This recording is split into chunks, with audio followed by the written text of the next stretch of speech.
Caríssimos irmãos e irmãs, hoje nós celebramos a solenidade da Epifania do Senhor, que popularmente no Brasil ficou conhecida como a Festa de Reis.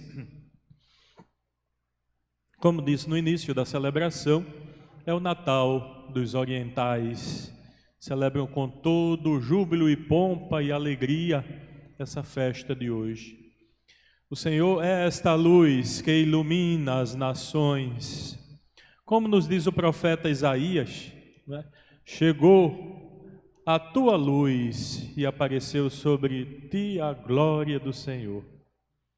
Se o mundo estava envolvido em trevas, na escuridão do pecado original, com o nascimento do menino Deus, sua manifestação ao mundo, como o sol nascente que nos veio visitar, iluminou a escuridão das nossas trevas.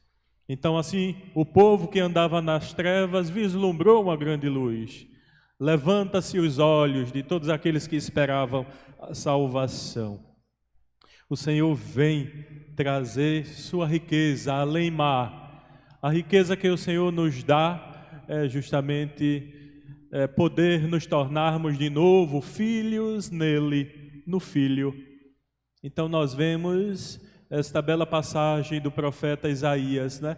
Que com a sua sensibilidade de profeta se transporta para o futuro, consegue enxergar realidades que naquele momento o povo não enxergava.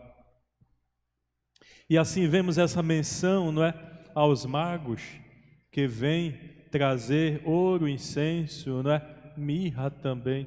Vem de Sabá esses homens, não é, que vêm de um país distante, misterioso, não é, que nem professavam a fé de Israel, mas que conseguem ler nas profecias do Antigo Testamento a vinda do Filho do Homem.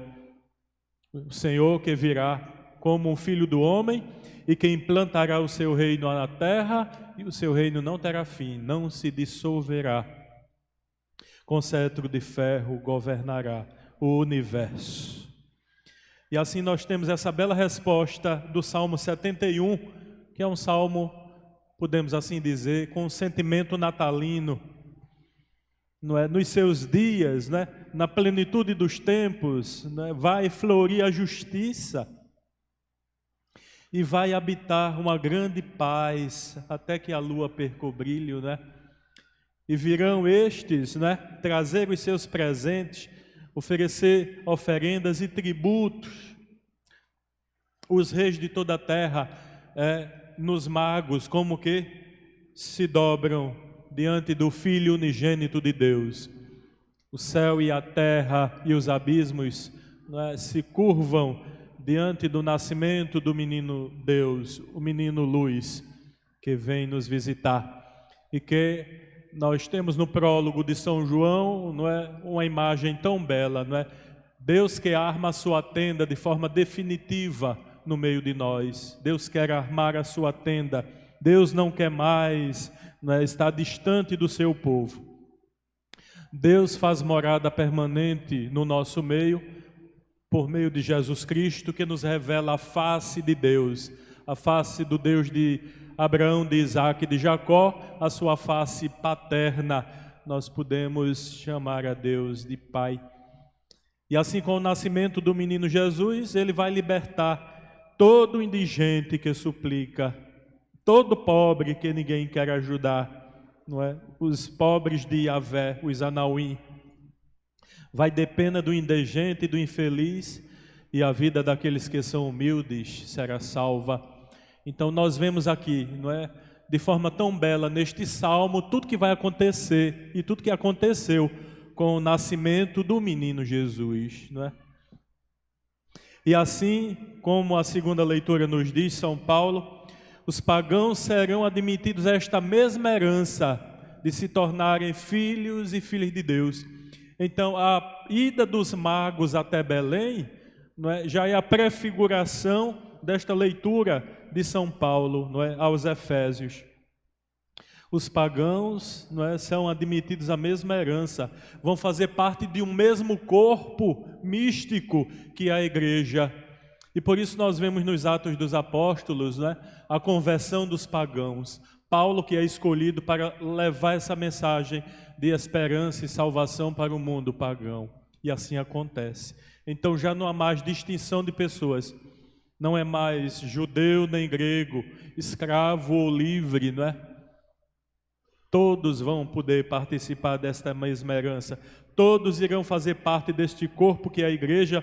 Todos serão admitidos a esta promessa em Jesus Cristo por meio do Evangelho, por meio da pregação evangélica, que a igreja chama o querigma, que é a centralidade da nossa fé.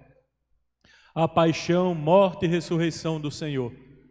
Então o menino que contemplamos na noite santa de Natal tão frágil, é este também que os magos oferecem seus presentes, como vemos no Evangelho de hoje.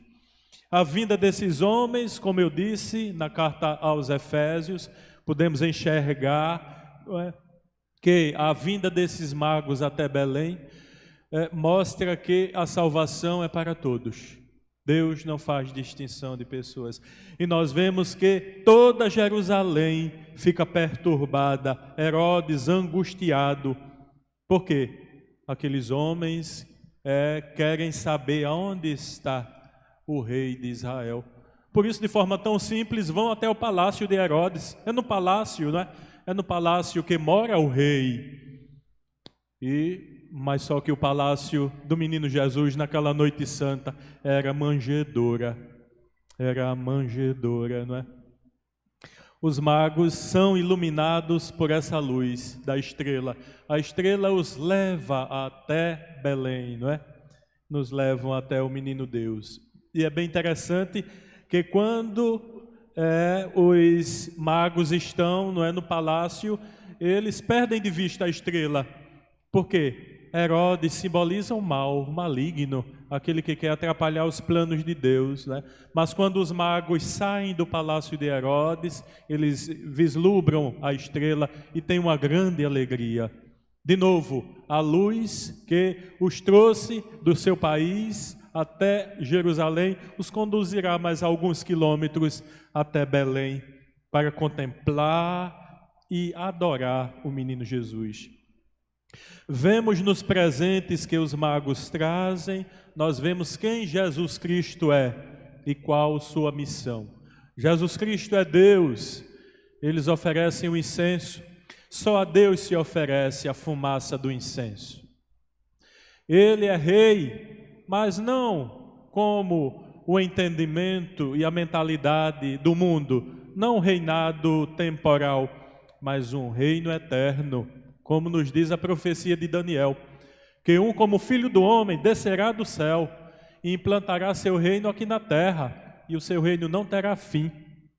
Então nós vemos que em Jesus Cristo todas as profecias do Antigo Testamento se realizam no aqui e agora da nossa história. E por isso São Paulo diz de forma tão bela, não é? Então não se faz mais distinção de pessoas. Todos são admitidos a esta mesma promessa e a esta mesma herança de se tornarem filhos e filhas de Deus.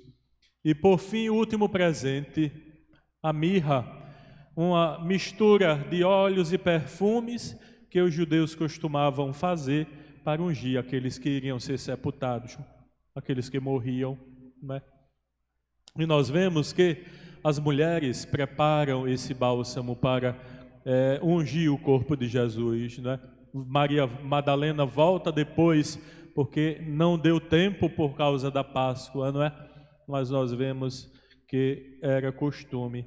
E assim, Maria Madalena nos mostra que Jesus, por sua morte redentora, salva a humanidade ferida pelo pecado.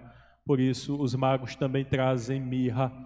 Então nós vemos, pela vinda dos magos até Belém, nós vemos esse resumo, não é, de toda a história da salvação, de toda a teologia, não é, de Deus.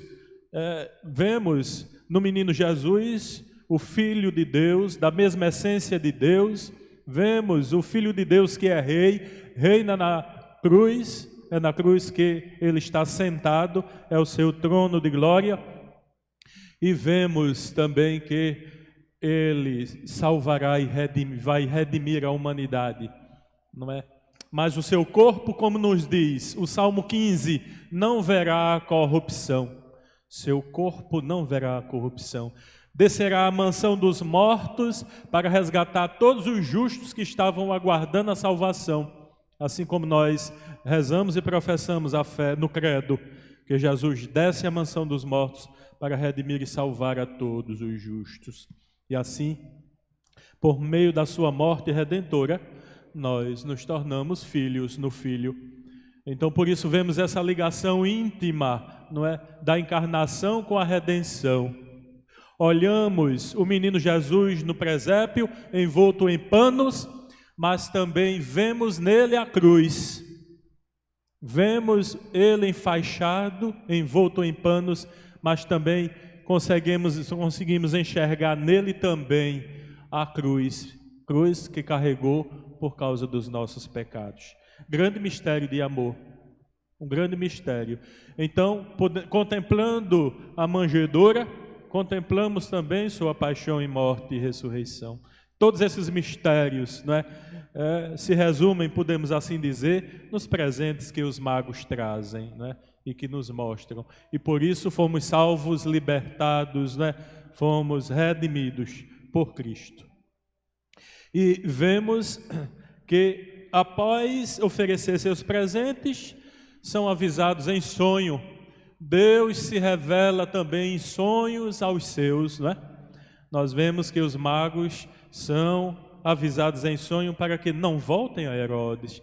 É revelado a esses homens que nem a fé de Israel professaram e professavam, mas que se ajoelharam diante do menino Jesus e ofereceram seus presentes, que não deveriam voltar até Herodes. Herodes é a figura do maligno, o mal, que queria exterminar o menino. Então nós vemos, desde o nascimento de Jesus, ele é perseguido. Desde o seu nascimento, o mal quer fazer com que Jesus não redima a humanidade, mas foi para isso que ele veio. É necessário que ele cumprisse toda a justiça do Pai, e cumprir a justiça é morrer na cruz. É um grande mistério, não é? Deus não poupa seu próprio Filho, mas Deus aceita esse sacrifício de expiação pelos nossos pecados, né? E assim também, José avisado em sonho também. José avisado em sonho que deve fugir para o país distante. Ele que é o pai cuidador de Jesus, ele deve levar a Sagrada Família para um lugar seguro, tranquilo. E assim vão viver a vida de todo pai e mãe de família. Nós vemos todo esse tempo em que a família de Nazaré permanece oculta, mas vivendo a vida familiar, a dignidade da vida em família, não é? Por isso que quem vive, não é, o seu matrimônio na presença de Deus, rodeado de seus filhos, cumprindo os mandamentos e sendo aquele que cuida da família, os dois, pai e mãe, se salvam. Então que vocês, pais e mães, procurem se inspirar na bela imagem da cidade de Nazaré. Depois que José, em sonho também, toma conhecimento de que aqueles que queriam exterminar o menino já não existe mais, ele vai para Nazaré, leva sua família para viver em Nazaré. E assim, mais uma vez, continua a vida familiar, não é? Ensinando o menino Jesus uma profissão, cuidando de Maria e do menino, se fazendo um pai presente, um pai cuidadoso. E nós temos uma bela imagem lá no Catecismo da Igreja, que nos dá o Papa Paulo VI, intitulado Credo do Povo de Deus. Nós encontramos lá ele falando que Nazaré é uma escola. Nazaré é uma escola onde se aprende muitas coisas. O amor ao próximo, o serviço, não é? A generosidade, a confiança. Que vocês procurem ler, não é? Aqueles que têm o catecismo, os que não têm, procurem comprar e procurem ler essa bela passagem, não é? A família de Nazaré, que a igreja apresenta a todos aqueles que se casam como modelo. Como eu dizia também no início, hoje nos unimos aos nossos irmãos do Oriente, que celebram esta festa, não é? Eles celebram, no dia de hoje, 4 mistérios. Eles celebram a encarnação do Verbo de Deus, eles celebram a manifestação de Jesus como o sol que ilumina todos os povos, né? A ida dos magos até Belém. Celebram também as bodas de Caná, né? Porque o nascimento de Jesus as núpcias do Cordeiro. Celebram as bodas de Caná e o batismo de Jesus. Então, nossos irmãos do Oriente, eles unem à festa de hoje, né, essas 4 festas, e celebram com grande júbilo o Natal do Senhor. E, como eu disse, nos unimos a eles. E como o Papa São João Paulo falou, não é, na sua encíclica, que oxalá as 2 igrejas se unam, o Oriente e o Ocidente, e possam respirar com os 2 pulmões. É o desejo do Papa, não é? E com certeza foi inspirado por Deus, é o desejo de Deus.